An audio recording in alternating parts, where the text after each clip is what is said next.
I self professor doctor Deepak Singh, allied science specialist. आज एक topic deal कर रहे हैं जो बहुत कॉमन टॉपिक है ऑर्थोपेडिक का, ऑस्टियोपोरोसिस। ऑस्टियोपोरोसिस किसको बोलते हैं? ऑस्टियो मीन्स होता है बोन, अब पोरोसिस यानी पोरस, यानी बोन में पोरस बन जाना, बोन आया पोरस यानी बोन में छोटे छोटे होल हो जाना। जैसे मधुमक्खी का छाता होता है ना, उसी के वेराइटीज के बोन में छोटे छोटे होल हो जाते हैं। ऐसे कंडीशन को बोलते हैं ऑस्टियोपोरोसिस बोलते हैं। यह ऑस्टियोपोरोसिस कहलाता है।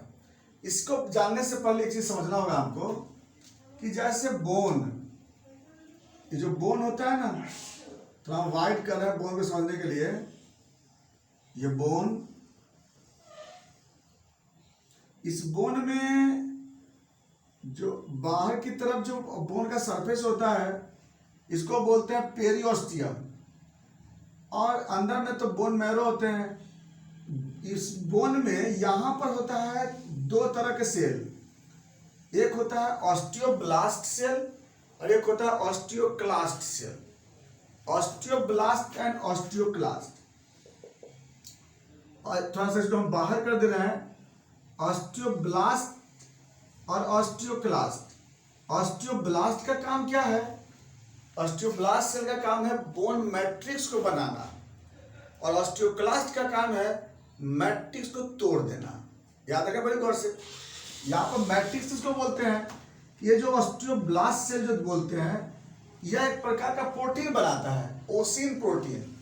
और ये प्रोटीन जो होती है, यहाँ पे कैल्शियम और फॉस्फेट को क्या करती है, फास्फोरस को आपस में कंबाइन कराता है। कैल्शियम को फास्फोरस के साथ कंबाइन कराता है ओसिन प्रोटीन, और इसको कंबाइन कराने में कौन भाग लेता है? Vitamin D and calcitonin. Calcitonin एक हार्मोन होता है ना, जो कि थायराइड ग्लैंड से बनता है, तो ये उसको स्टिमुलेट करता है। विटामिन डी हार्मोन और कैटलिस्ट दोनों का काम करता है। तो दोनों मिलके क्या करता है ना कि ऑस्टियोब्लास्ट सेल को स्टिमुलेट करके और यहाँ पे कैल्शियम फॉस्फेट बनाता है। इसी को बोलते हैं बोन मैट्रिक्स, और इसी के कारण बोन स्ट्रांग होता है, बोन में मजबूती आता है। अब क्या है, ये काम कौन करता है? ऑस्टियोब्लास्ट। लेकिन जरूरत पड़ने पे ऑस्टियोक्लास्ट जो होता है ना, इसको तोड़ भी देता है। देखिए, ऐसे तो नॉर्मल में नहीं टूटना चाहिए, तो कभी जो बॉडी को कैल्शियम की आवश्यकता जब होती है ना, तब ये टूटता है, ऐसे नहीं टूटता है। तो ये तो नॉर्मल बात हो गया कि नॉर्मल में ऑस्टियोब्लास्ट जब बोन बनाता है, यहाँ पे मैट्रिक्स को बनाता है। ऑस्टियोक्लास्ट जरूरत पड़ने पे बोन को भी डिस्टर्ब करता है, जरूरत पड़ने पे, ऐसा नहीं। इसकी वजह से ये तो नॉर्मल बात है। अब बात करते हैं कि किसी पेशेंट में ये नॉर्मल यहाँ मैट्रिक्स था, बहुत अच्छा बन गया मैट्रिक्स, लेकिन ये मैट्रिक्स जो है ना, ये मैट्रिक्स जो होता है धीरे धीरे क्या हो गया, लॉस होने लगा। ऐसे पोर बनना स्टार्ट हो गया, छोटे छोटे छोटे पोर बन गए। अब यहाँ पे पोर बना क्यों? इसका मतलब कि ऑस्टियोक्लास्टिक एक्टिविटी के बढ़ जाने के कारण, ऑस्टियोक्लास्ट की एक्टिविटी बढ़ जाने से। ऑस्टियोक्लास्ट का मतलब होता है बोन के डिस्ट्रक्शन करने वाले जो सेल होते हैं, वही इसको क्या करता है ना, तोड़ देता है। तब the porous formation in bone, porous formation in bone due to loss of calcium and phosphorus from bone matrix due to excess activity of osteoclast known as osteoporosis. यह बात समझ में आ गया? यानी किसी कारण से जब ऑस्टियोक्लास्टिक एक्टिविटी जब बढ़ जाता है, इसके कारण कैल्शियम फास्फोरस यहाँ से रिमूव हो जाता है, इस कंडीशन से यहाँ पे होल हो जाता है, इसी कंडीशन को बोलते हैं ऑस्टियोपोरोसिस। अब अकॉर्डिंग टू इटियोलॉजी, इसके अनुसार से ऑस्टियोपोरोसिस 4 वैरायटी के होते हैं। Primary osteoporosis, secondary osteoporosis, idiopathic osteoporosis और जुवेनाइल ऑस्टियोपोरोसिस। चारों को समझना होगा। ये 4 वैरायटी के होते हैं। पहला है प्राइमरी, दूसरा है सेकेंडरी, तीसरा है इडियोपैथिक, और चौथा है जुवेनाइल। अब 4 वैरायटी के ऑस्टियोपोरोसिस होते हैं। अब चलिए, पहला है प्राइमरी ऑस्टियोपोरोसिस। प्राइमरी ऑस्टियोपोरोसिस में क्या होती है, ऑस्टियोपिनिया हो जाता है, यानी बोन का तो फॉर्मेशन बंद हो ही जाता है और बोन का ऑस्टियोक्लास्टिक एक्टिविटी बढ़ जाती है। अब क्या होता है प्राइमरी, यानी शुरू में ऐसा ही हो गया, ऐसा कंडीशन डेवलप कर जाता है बॉडी में, और ऐसा अधिकांश कंडीशन डेवलप कर जाती है, ऐसे कंडीशन को प्राइमरी बोलते हैं।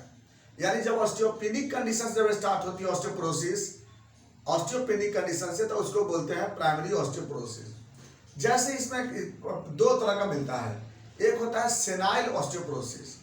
सेनाइल का मतलब होता है ओल्ड एज में ऐसा होता है, ओल्ड एज में जाने के बाद ऑस्टियोक्लास्टिक एक्टिविटी है अपने से स्टिमुलेट कर दिया, बोन का फॉर्मेशन बंद हो गया वहां पे। तो ओल्ड एज में होता क्या है कि बहुत सारे ओल्ड एज में क्या होती है कि यहाँ पे कैल्शियम की कमी होने के कारण, फास्फोरस की कमी होने के कारण, जब ब्लड में कैल्शियम नहीं मिलेगा तो क्या हो गई, ब्लड में कैल्शियम नहीं मिलने के कारण पाराथॉर्मोन क्या करता है कि यहाँ से ऑस्टियोक्लास्ट सेल को स्टिमुलेट करते रहता है। तो ओल्ड एज में बहुत लोगों में ऐसा होता है कि जब कैल्शियम बॉडी में ऑब्जॉर्ब नहीं होता है, फास्फोरस बॉडी में नहीं रहता है, तो उस केस में पाराथॉर्मोन क्या करता है कि कैल्शियम को ऑब्जॉर्प्शन के लिए यहाँ से क्या करता है, कैल्शियम के लेवल को बढ़ाने के लिए यहाँ से ऑस्टियोक्लास्ट को स्टिमुलेट कर देता है। क्योंकि पाराथॉर्मोन का नेचर होता है कि ब्लड में कैल्शियम को जिस तरह से बढ़ाना है, किसी भी तरह से उसको बढ़ा के रखना है, और बढ़ाने के काम कौन करता है, पाराथॉर्मोन। तो इसकी वजह से क्या होता है कि बॉडी में कैल्शियम का लेवल इंक्रीज कराता है। तो कहाँ से, ऑस्टियोक्लास्टिक एक्टिविटी को बढ़ा करके। तो ये ऑस्टियोक्लास्टिक एक्टिविटी बढ़ता किसकी वजह से है, तो ये बढ़ता है पाराथॉर्मोन के कारण। तो एक कारण ये होता है सेनाइल ऑस्टियोपोरोसिस, दूसरा होता है पोस्ट मेनोपॉजल ऑस्टियोपोरोसिस। यानी मेनोपॉज के बाद क्या होता है कि मेनोपॉज में आने के बाद एस्ट्रोजन की लेवल घट जाता है। और एस्ट्रोजन का काम क्या होता है ना कि जो ऑस्टियोक्लास्टिक एक्टिविटी को मेंटेन करता था, ऑस्टियोक्लास्टिक एक्टिविटी को रोकता है और ऑस्टियोब्लास्ट को स्टिमुलेट करता है। तो एस्ट्रोजन की कमी होने पे क्या होगा कि ऑस्टियोक्लास्टिक एक्टिविटी बढ़ जाएगा, यहाँ पे बोन डिस्ट्रक्शन ज़्यादा होने लगेंगे। तो इसीलिए क्या होता है कि मेनोपॉज में आने के बाद बोन कमजोर हो जाता है, ऑस्टियोपोरोसिस आती है। तो इस तरह से क्या होता है कि प्राइमरी ऑस्टियोपोरोसिस मिलता है दो केस में, सेनाइल और प्राइमरी पोस्ट मेनोपॉज की वजह से। दूसरा है सेकेंडरी ऑस्टियोपोरोसिस। सेकेंडरी ऑस्टियोपोरोसिस किसको बोलते हैं, यानी किसी कारण से कोई ना कोई ऐसा फैक्टर हुआ, कोई ना कोई हिस्टोलॉजी की वजह से, जब यहाँ पे कैल्शियम का और जो कैल्शियम यहाँ से रिमूव होता है बोन से, तो कैल्शियम का रिमूव होता है किसी सेकेंडरी कॉज के कारण। जैसे मान लिया सबसे पहला, अगर कैल्शियम डाइट नहीं लेते हैं उस केस में ऐसा हो सकता है, कैल्शियम का ऑब्जॉर्प्शन नहीं हो रही है। कैल्शियम ऑब्जॉर्प्शन में दिक्कत क्या है कि जब भी अगर बाय द वे एसिडिटी का प्रॉब्लम होता है तो कैल्शियम ऑब्जॉर्ब नहीं होता है, एसिडिक मीडियम में कैल्शियम ऑब्जॉर्प्शन नहीं होती है, या आयरन के साथ कैल्शियम अगर खाते हैं तो कैल्शियम ऑब्जॉर्ब नहीं करती है, तो बॉडी में कैल्शियम कमी हो जाएगी डाइट के फैक्टर की वजह से। डाइजेशन फैक्टर, अगर बाय द वे बॉडी में डाइजेशन का प्रॉब्लम अगर होगा तो उस केस में क्या होगी, यहाँ पे जो कैल्शियम है वो कमी हो जाती है, उसकी वजह से भी कैल्शियम यहाँ से रिमूव होगी। अगला, पाराथॉर्मोन का एक्टिविटी बढ़ गया।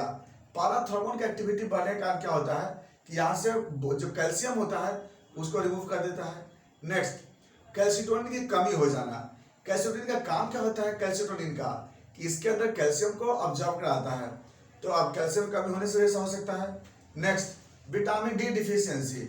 विटामिन डी के डिफिशियंसी से भी यहाँ पे कैल्शियम की कमी होने लगती है, और यहाँ से क्या होता है, यहाँ से ऑस्टियोक्लास्टिक एक्टिविटी बढ़ जाता है।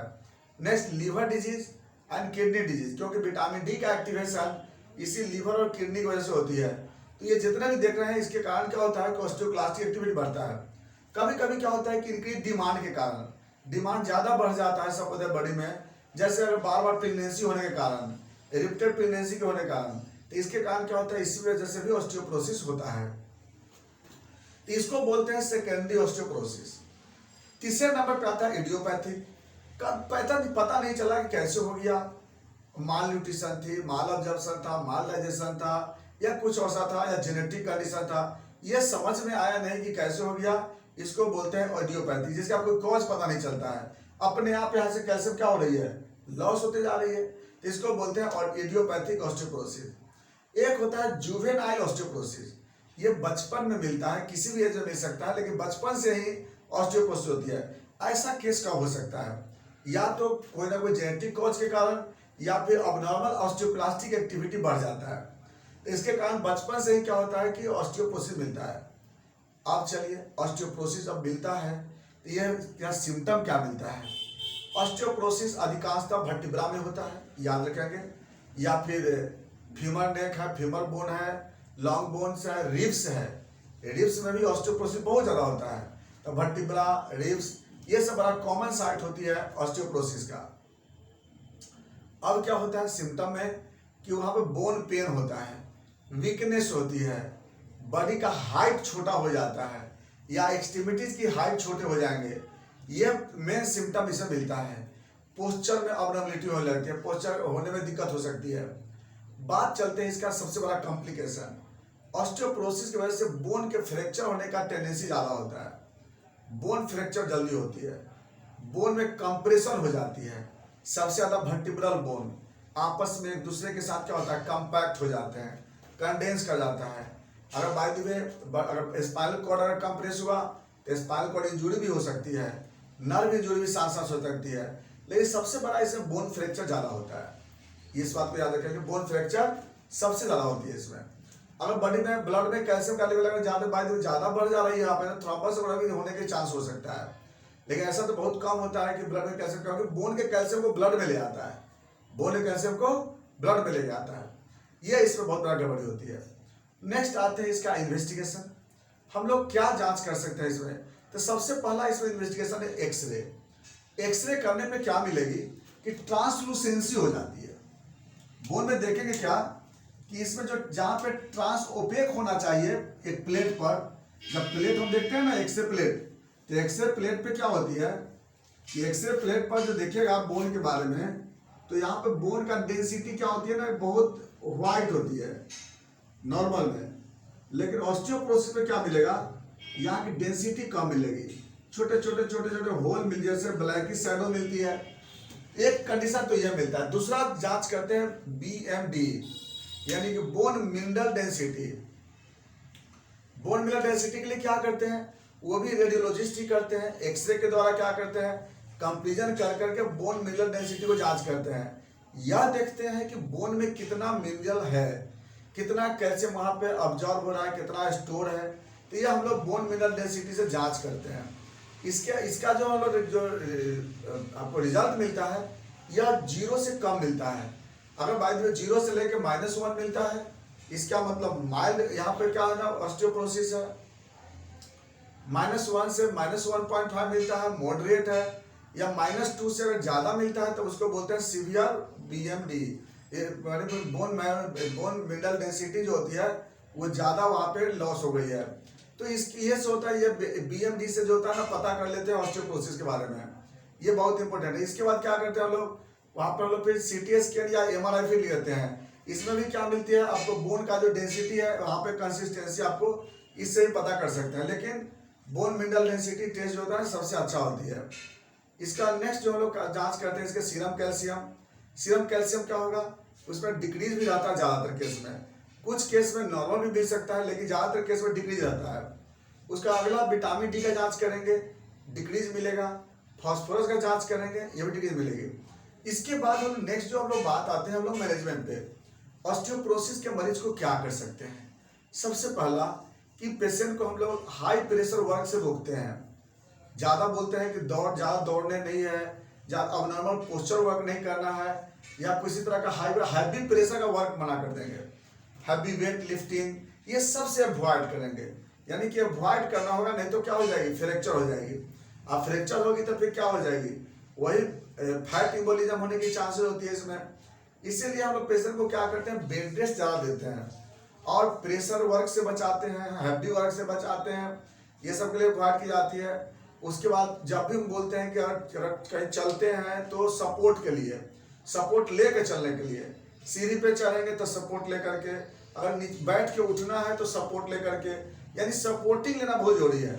क्योंकि अब वो ऐसा बोन नहीं है कि जैसे आप पहले उठ के बैठते थे या नॉर्मल कंडीशन में लोग उठ के बैठते हैं, नॉर्मल कंडीशन में दौड़ते नहीं, कभी सीढ़ी पे चढ़ते समय आपको सपोर्ट लेना पड़ेगा।